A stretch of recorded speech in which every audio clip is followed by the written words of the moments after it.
In this video, we're going to see how to arrange numbers in ascending order in Microsoft Excel.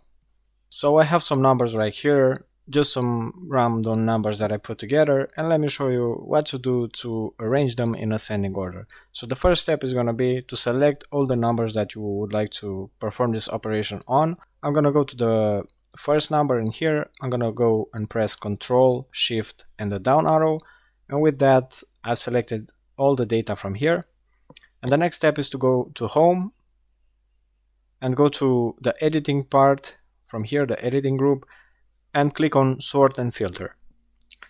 And with this, you see that we have a bunch of options in here, but we're interested in the sort smallest to largest. And if we look closer to the description, it says that it will basically arrange our numbers from the lowest to the highest. And when we click on it, you can see that our numbers have been sorted.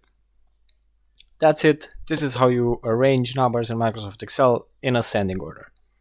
Now, if you've reached the end of the video, I want to thank you for watching, and if you could please do me a favor and hit the like button and leave a comment below with your feedback for this video. It will help me a lot with the channel, and it will also help me reach more people in the future. And by the way, if you'd like to see more videos like this, please check out the description of this video. I have a link right there to a playlist full of Microsoft Excel videos just like this one. Thank you, and I hope you have a great day.